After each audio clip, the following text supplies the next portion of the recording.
Hello and welcome. You're watching Urban Debate on Mirror Now. I am Heena Gambhir. The World Health Organization has warned that the coronavirus variant Omicron is spreading at a rate not seen with any previous variant of COVID-19. WHO's Director General has also said that even if Omicron does cause less severe disease, the sheer number of cases could once again overwhelm unprepared health systems. Does it mean this has the potential to trigger another wave? Does it mean we have to be more strict with our implementation of COVID-related measures? Let's find out from Dr. Margaret Harris, WHO spokesperson, who is joining us on the Urban Debate. Dr. Harris, thank you very much for joining us here on Mirror Now. Great to meet you too. Why is the World Health Organization saying that Omicron is spreading at a rate not seen with any previous variant? Is there now evidence to suggest that it is more transmissible and has the potential of triggering another wave across the world? So certainly we've seen, not just in South Africa, but also from very good research done in Britain and in Germany and in Denmark, we've seen very, very rapid growth rates in the number of cases that we haven't seen with the previous variants. Now, as you know, Delta did spread very effectively. This one is spreading even faster. We're seeing growth rates double in under 2 days. That's numbers of cases. So it's clearly a variant that is faster and fitter. So that's why we are saying it needs to be taken very, very seriously. What more do we know about the new variant? How is it different from Delta? So the differences are that it's got a large number of mutations, particularly in the spike region. And the spike area of this virus is the thing it uses to get into our cells. It's also the thing we have used when we've developed the vaccines. The vaccines target that spike area. So the concern was, if you've got a lot of mutations, would that affect the vaccines? The other important thing is, as we've already discussed, its ability to transmit itself. It's transmitting very, very efficiently and very rapidly.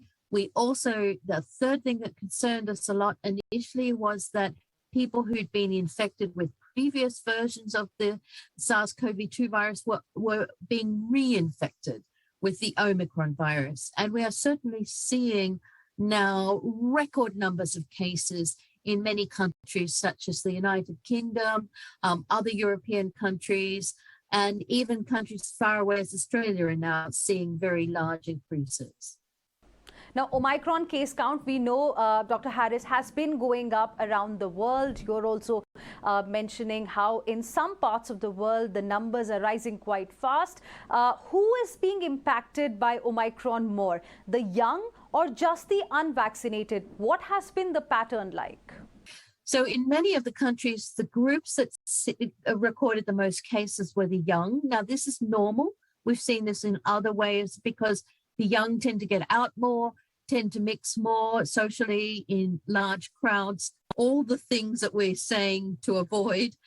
So often we do see it in, say, clusters in young people in universities and schools, but everybody can be infected by this. And the people with the most severe impact are expected to be older people and people with underlying disease, because they are the ones who, with the previous versions, have all got the most severe disease. And the group, and I'm glad you mentioned that, the group likely to have the worst impacts are those people who have not yet received their vaccines. Many, many people around the world have not had their first vaccine.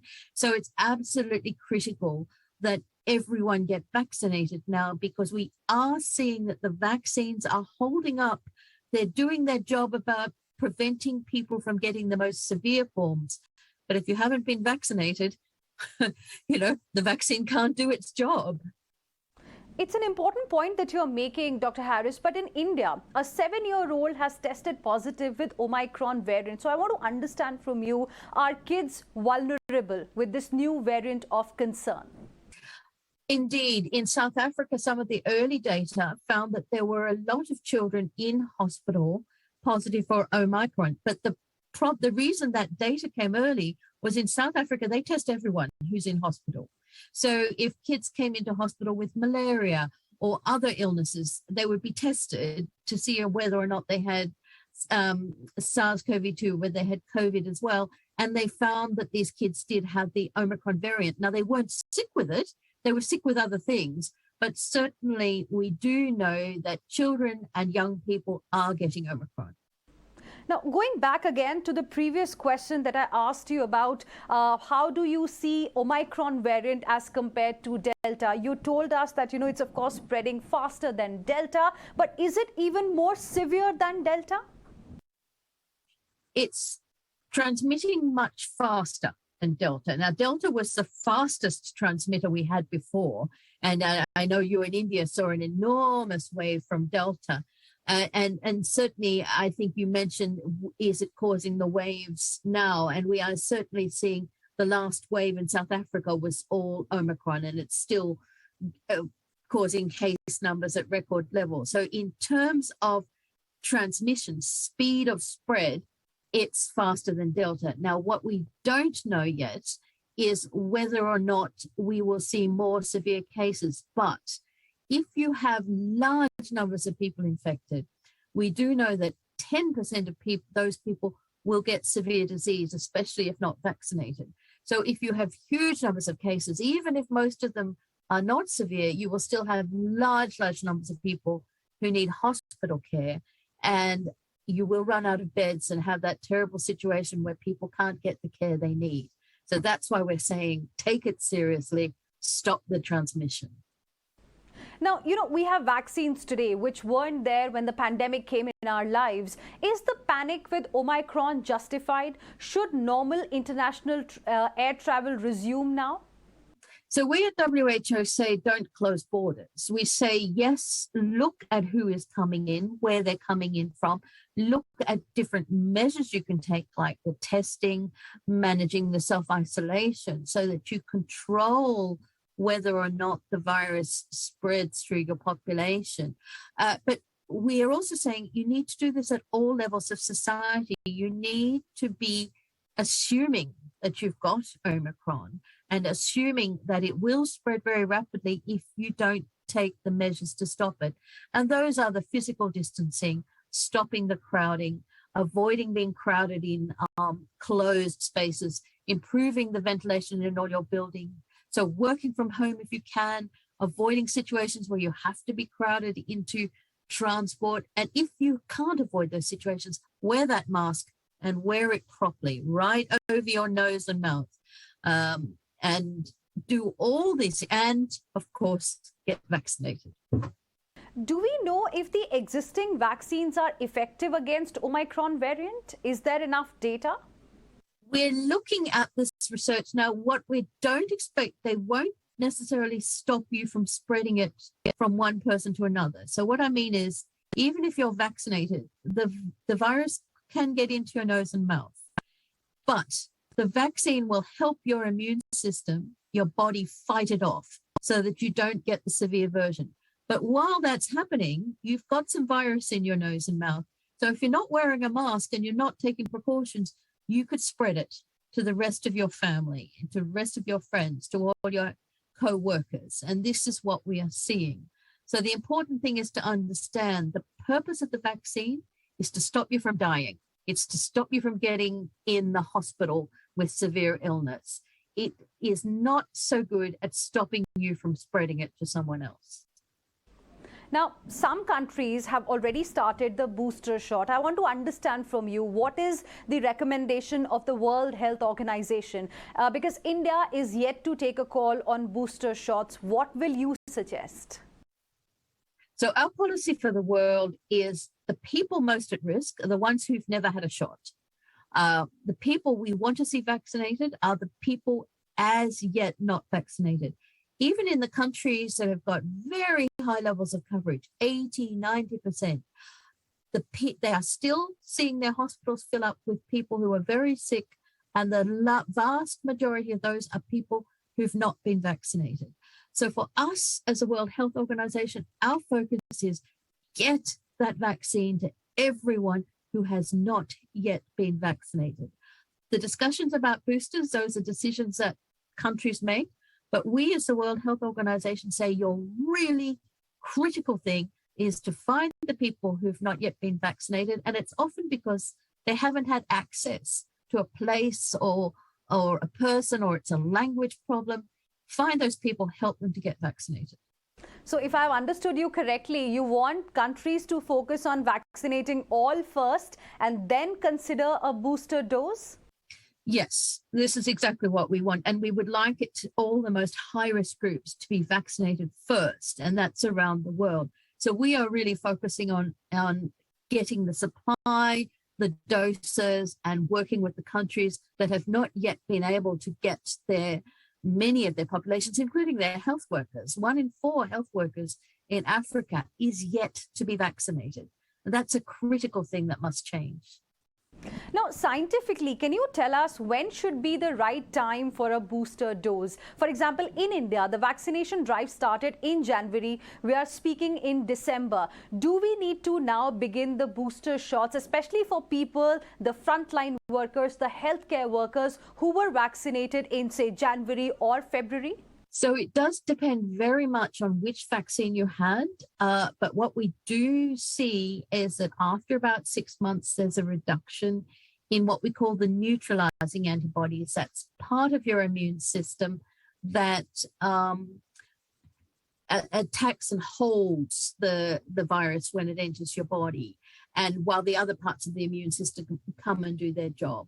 So there is a reduction in that, and that is why some countries have moved to adding the 3rd dose. We've also seen with some of the different vaccines that it's necessary to have 3 doses as part of the primary course.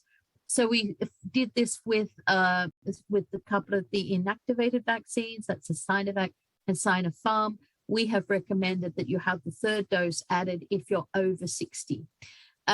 We also have found with the Johnson & Johnson vaccine, which is a 1-shot dose, that it's a good idea to add a 2nd dose to that course. So as you can see, the advice and information varies very much according to which vaccine.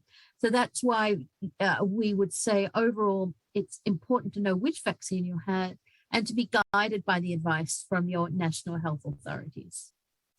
In that case, what will be your advice for India? Because in India, we have predominantly 2 vaccines, Covishield and Covaxin. Should there be a booster dose policy? So again, in many countries, they are looking at an extra dose. We have not advised that it's necessary at this point. But again, those decisions are left to your national authority.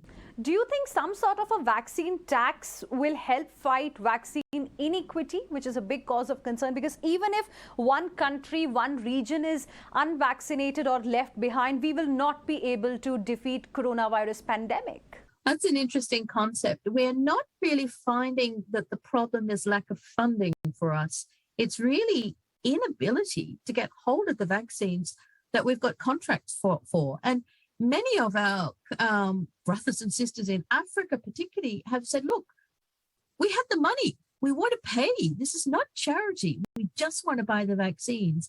But more powerful or better resourced countries put themselves higher up in the queue, and they'd grabbed all the vaccines before other countries that had come later or were behind in the queue could get hold of the vaccines that they'd booked and they wanted. So it's not necessarily a matter of money, it's a matter of fair distribution. Some countries had agreements that covered 10 times the number of vaccines they would need, leaving other countries with, basically it's like going to the shop and there's nothing on the shelf, even though you've got your wallet full of money to pay for whatever's there.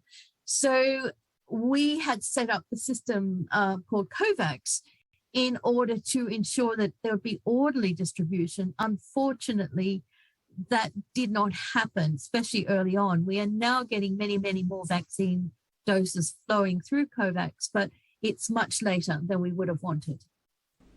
And what is the World Health Organization's recommendation on vaccinating the kids? India is still in a wait and watch mode, but some countries have already started their vaccination drive for children.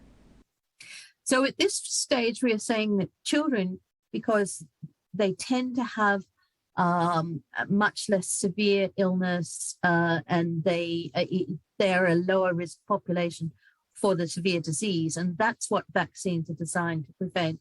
We say at this stage, focus on getting your highest risk populations, making sure you've reached all your adults first. We have looked at quite a few of the vaccines, and there's good information about safety. So it's not so much a safety issue, it's more look at prioritizing your population groups. And now with these new variants coming, do you think masks in public places and social distancing should now be a part of life, even if the case count begins to come down? This is something that we can't really ignore anymore? We do advise using masks. They make a very big difference. They just really bring down the amount of virus that's hanging around. So they are a really good and relatively simple and relatively easy intervention that we can all do. So I would advise, we do advise, especially with Omicron, wear that mask, use that mask effectively. As I said, make sure you put it over your nose. It's no good if you've got your nose hanging over, because that's where the virus is. It's coming out of here. Use your mask. Keep a clean set of clean masks in your bag with you wherever you go, because you don't know whether you're going to be in that situation where you're in a crowd. Make it a habit. It's a good habit. It will keep you healthy. And just one more question before we let you go. Do we need to wear 2 masks now, as far as this new variant is concerned, to protect ourselves? That's all right. A lot of people ask about that. We have not seen double masks necessary. It's more using your mask well, so that you really do cover, making sure you've got a well-fitting one, so that and one that you're comfortable wearing as well. So once you get used to wearing it and wearing it regularly, it becomes an easy thing to do. But make sure that you've got one, as I said, that's well-fitting, that you're comfortable wearing, and get used to wearing it. After a while, I sometimes forget I'm even wearing one. I found myself, walking around my house wearing a mask, forgetting it because I wear it so often. And it really, your mask is your friend.